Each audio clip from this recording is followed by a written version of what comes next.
इस आर्टिकल में हम बात करेंगे जो डिस्ट्रेस्ड एसेट्स होते हैं उनके बारे में। सो डिस्ट्रेस्ड एसेट्स मतलब कि जहाँ पर लिक्विडिटी की जो है कमी आनी शुरू हो गई है। तो फॉर एग्जांपल जैसे मैं बात करूँ, जैसे आपने किसी बैंक में खाता खुलवाया, तो आप वहाँ पर पैसे डिपॉजिट करवा रहे हो, तो आपको यही आशा है कि जब भी मेरा दिल करे मैं वापस पैसे निकलवा लूँगा और जितना भी इंटरेस्ट पड़ेगा उतना मुझे बेनिफिट होता जाएगा वहाँ पर। लेकिन जो बैंक है जो आपसे पैसा ले रहा है, वही पैसा उठा के वो जो कंपनीज हैं उनको यहाँ पर लोन देगा, तो वहाँ से भी अच्छा खासा ब्याज जो है वो लेगा। लेकिन इस प्रक्रिया में होता क्या है कि एक जगह से पैसा लेकर दूसरी जगह पैसा दे देना, तो अगर दोबारा आप पैसा लेने जाते हो तो आपको अगर बैंक बोल दे कि आप जितनी पैसे की डिमांड कर रहे हो उससे आधा मिलेगा, तो वहाँ पर इसका साफ मतलब है कि लिक्विडिटी की प्रॉब्लम आ गई है, पैसे की कमी हो गई है। तो यहाँ पर इस तरीके से हम यहाँ पर क्या करते हैं, बहुत सारी मार्केट्स हैं, जो डेट मार्केट है, कॉर्पोरेट बॉन्ड मार्केट है, और बहुत से तरीके हैं जहाँ से पैसा जुटाता है बैंक, फिर जो है इस लिक्विडिटी की प्रॉब्लम को यहाँ पर सही करता है। तो ये लिक्विडिटी की प्रॉब्लम किसी सिर्फ एक बैंक में नहीं है, जो कंपनीज यहाँ से लोन उठाती हैं वहाँ पर भी रहती हैं। तभी वो समय रहते जो है अपना ब्याज की किस्तें नहीं दे पाती, जिसकी वजह से धीरे धीरे उनका जो लोन है वो भी एनपीए बन जाता है, नॉन परफॉर्मिंग एसेट बन जाते हैं।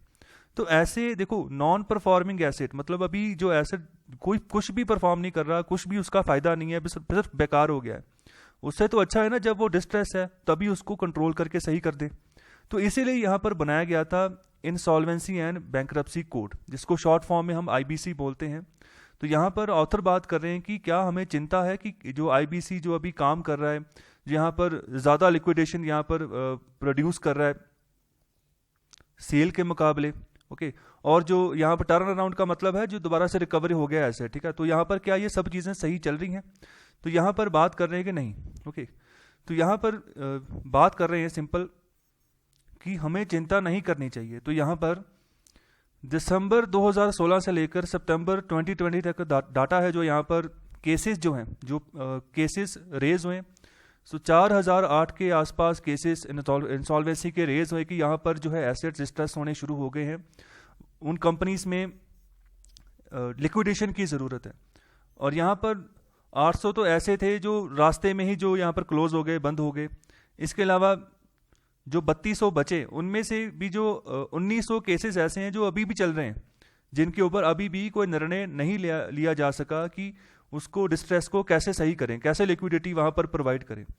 और यहाँ पर जो 1300 केसेस हैं जिनका कोई आउटकम निकल कर आया है, तो उसमें से 1025 केसेस ऐसे हैं जहाँ पर लिक्विडेशन हो गई, ओके।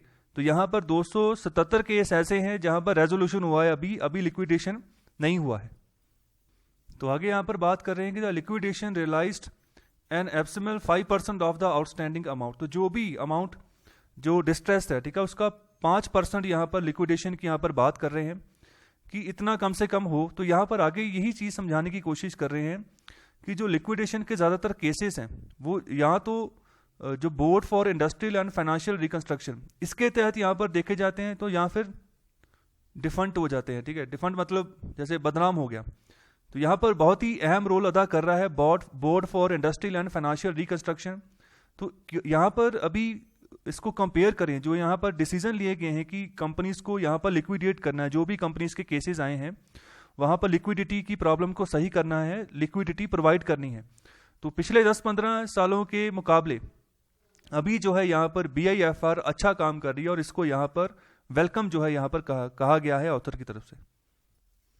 और आगे ऑथर यहाँ पर बात कर रहे हैं कि जो IBC का पर्पस है वो यही है कि जो सिक कंपनीज हैं, जो कंपनी यहाँ पर जिनके एसेट्स डिस्ट्रेस हो चुके हैं, ख़राब हालत चल रही है, कंपनी फाइनेंशियली बहुत ख़राब हो चुकी है, तो वहाँ पर उनके रिसोर्सेज को दोबारा रीडिप्लॉय करें बिल्कुल सही तरीके से, और अच्छी मैनेजमेंट जो है वहाँ पर प्रोवाइड की जाए। तो यहाँ पर अगर कोई भी कंपनी जो यहाँ पर डिस्ट्रेस हो रही है, अगर वो जल्दी अपने आप को रिपोर्ट करती है IBC के पास, तो उसका हल निकलने के चांसेस उतने ज़्यादा है, ओके। तो यहाँ पर बहुत बढ़िया चांस है कि वो जल्दी से जल्दी रिकवर कर जाए, और जो यहाँ पर उसके जो भी यहाँ पर एसेट्स बेचने हैं वो टाइमली जो है यहाँ पर बिक जाए। तो आप देखो एयर इंडिया की हालत देखो, 6-7 साल हो गए हैं एयर इंडिया को बेच रही है सरकार, लेकिन बिक ही नहीं रही है, ओके, तो यहाँ पर अगर टाइमली ये सब काम हो जाए तो जल्दी से होता है। ओके, तो इकॉनमी को अच्छा इम्पैक्ट मिलता है। अगर डिले होता जाएगा तो इकॉनमी उस सेक्टर की खराब होती जाएगी। तो यहाँ पर अगर ऐसे होता है, अगर टाइमली रिपोर्ट करती हैं कंपनीज की हमारे यहाँ एसेट्स की हालत ख़राब हो गई है, तो उस समय आईबीसी यहाँ पर अच्छी मैनेजमेंट जो है कर सकती है, और वहाँ पर उसको दोबारा लिक्विडेशन की यहाँ पर जो प्रॉब्लम है दोबारा ना हो, तो उससे यहाँ पर उसको बचा सकती है और लिक्विडिटी प्रोवाइड कर सकती है। तो इस सबसे क्या होगा, जो यहाँ पर एसेट की वैल्यू है वो भी दोबारा रिजॉल्व होनी शुरू हो जाएगी, बढ़ जाएगी। ओके, जो लैंडर्स हैं जिन्होंने पहले ही यहाँ पर कर्जा ले रखा है, जो ब्याज दे रहे हैं, उनकी यहाँ पर ब्याज की किस्तें सही जाती रहेंगी। ओके, ब्याज नहीं, ज़्यादा ब्याज नहीं बढ़ेगा, उनका कर्जा जो है नहीं बढ़ेगा। तो अल्टीमेट जो यहाँ पर जो टैक्स पेयर है ना, उसके ऊपर जो बर्डन रहता है वो कम हो जाएगा। तो यहाँ पर कुछ समय पहले भारत सरकार ने बहुत बड़े बड़े बिजनेस हाउसेस थे जिनका 2.5 से 3 लाख करोड़ रुपया माफ़ किया था, जिनका कि कर्जा था 2.5 से 3 लाख करोड़ का, उसको माफ़ कर दिया था। तो वो कहाँ से माफ़ हुआ था, जो हमारे जो टैक्स पेयर हैं, जो आम टैक्स पेयर हैं, उन्हीं का पैसा यूज़ करके उनको दे दिया गया था। तो यहाँ पर अभी जो ये एप्लीकेशन फाइल्स होती हैं आईबीसी में, तो यहाँ पर भी जो सबसे ज़्यादा डोमिनेशन रहती है वो रहती है ऑपरेशनल क्रेडिटर्स की। ओके, तो यहाँ पर ऑथर बात कर रहे हैं कि जो ये पिटीशन यहाँ पर डालते हैं इसको यहाँ पर ख़त्म करना चाहिए। यहाँ पर बात कर रहे हैं कि जितनी 4008 की एप्लीकेशन जितनी आई हैं उसमें से ज़्यादा जो है ऑपरेशनल क्रेडिटर्स जो है यहाँ पर उनके द्वारा जो है यहाँ पर फाइल की गई हैं, और जो फाइनेंशियल क्रेडिटर्स हैं उनके द्वारा सिर्फ 43% यहाँ पर एप्लीकेशन फाइल की गई हैं, और जो बचती हैं वो है कॉर्पोरेट डेटर्स। तो ऑपरेशनल क्रेडिटर्स का मतलब है अगर कोई कॉर्पोरेट यहाँ पर डेट में है, कर्जे में है, तो जिस बंदे का जिसका भी क्लेम बनेगा, चाहे वो कंपनी हो चाहे वो कोई यहाँ पर इंडिविजुअल है, कि यहाँ पर वो उस कर्जे की अदायगी करेगा। ओके, तो यहाँ पर वो ऑपरेशनल क्रेडिटर्स हो गए। और फाइनेंशियल क्रेडिटर्स वो हैं जैसे बैंक हो गया, जिसका सिर्फ और सिर्फ कॉर्पोरेट के साथ एक जो है फाइनेंशियल एग्रीमेंट है। ओके, तो यहाँ पर बैंक भी बहुत सारे हैं जिनकी हालत ख़राब हो चुकी है, और वो भी यहाँ पर पिटीशंस फाइल्स करती हैं। और लास्ट में आता है जो कॉर्पोरेट डेटर, जिनके ऊपर एक्चुअली कर्जा है, जो यहाँ पर कॉर्पोरेट्स हैं, जो बड़े बड़े ग्रुप्स हैं। और आगे ऑथर यहाँ पर बात कर रहे हैं कि ज़्यादातर जो अनसिक्योर्ड क्रेडिटर्स होते हैं वो यहाँ पर आईबीसी को यहाँ पर यूज़ करते हैं, वो सिर्फ और सिर्फ अपनी जो मैनेजमेंट है वहाँ पर उसका यहाँ पर ट्विस्ट लाने के लिए। ओके, और अपने आप को जो लिक्विडिटी है उसको यहाँ पर बढ़ाने के लिए। और यहाँ पर जो अमेंडमेंट अभी की जा रही है आईबीसी में, जो ऑपरेशनल क्रेडिटर्स हैं उनको यहाँ पर बैन करने के लिए, जो कि जो यहाँ पर इंसॉल्वेंसी, जो यहाँ पर लिक्विडेशन की जो यहाँ पर पिटीशंस आती हैं उनको और सही किया जा सके। तो इसके अलावा अभी ये ऑन द वे है। ओके, अमेंडमेंट अभी हुई नहीं है, यहाँ पर अभी काम चल रहा है।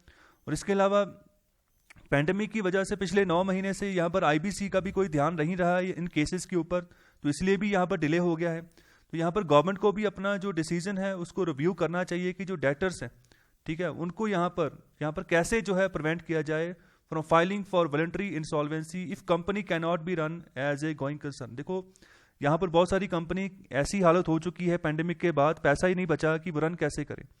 तो यहाँ पर चलानी है कंपनी तो थोड़ा बहुत तो पैसा चाहिए। तो यहाँ पर इन प्रॉब्लम्स को भी यहाँ पर सॉल्व करना होगा, गवर्नमेंट यहाँ पर सही डिसीजन लेकर यहाँ पर चलना होगा। तो यहाँ पर आखिर में बात कर रहे हैं कि भारत को यहाँ पर चाहिए कि जो कैपिटल है ना उसको ज़्यादा से ज़्यादा यहाँ पर जुटाए, पैसा ज़्यादा से ज़्यादा जुटाए, ताकि जो स्ट्रेस एसेट्स हैं उनको खरीदा जा सके। तो यहाँ पर एक एग्जांपल मैं लेना चाहूँगा, जैसे लक्ष्मी विलास बैंक है, उसके भी एसेट प्रॉब्लम आ गई थी, पूरी तरह से वो दिवालिया होने की कगार पे था। अगर सब कुछ ऐसे हो जाता तो जो भी वहाँ पर एंटाइटीज आपस में लिंक थी, जो भी एम्प्लॉयमेंट थी, उस सब के ऊपर यहाँ पर इम्पैक्ट पड़ना था। तो यहाँ पर हुआ क्या, यहाँ पर एक कैपिटल आया, कहाँ से आया, सिंगापुर का एक बैंक था जिसने लक्ष्मी विलास बैंक का यहाँ पर सारे शेयर्स उसने खरीद लिए और यहाँ पर पैसा दिया और वो बैंक डूबने से बच गया। अभी बेशक उसकी पूरा जो ऑनर है वो सिंगापुर का बैंक हो गया, लेकिन फिर भी भारत में उसकी काफ़ी सारी ब्रांचेस है, 300 के ऊपर उसकी ब्रांचेस हैं, वहाँ पर लोग काम कर रहे हैं और एसेट का जो प्रणाली चल रही है ना वो सही से चलती रहेगी, वहाँ पर ख़त्म नहीं होगी कोई चीज़, तो वो सही रहेगा भारत के लिए। तो हमें कैपिटल जुटाना है आने वाले समय में, ऐसी ही एक कॉम्पिटिटिव मार्केट हमने डेवलप करनी है जहाँ पर एसेट हम ज़्यादा से ज़्यादा जुटा सकें और बैंकर्स जो हैं उनका लोड जो है थोड़ा कम करें हम। ओके, और आखिर में यही बात कर रहे हैं कि बैंकर्स तभी एक्ट करेंगे, तभी रिस्ट्रक्चर कर सकते हैं डेट को, जो अगर उनके पास भी कोई रास्ता हो। ओके, अगर उनके पास भी कोई यहाँ पर कैपिटल पूल उनके पास मुहैया होता हो, तभी वो अच्छे से जो है एक्ट कर सकते हैं, इकॉनमी को सही तरीके से सही डायरेक्शन की ओर लेकर जा सकते हैं।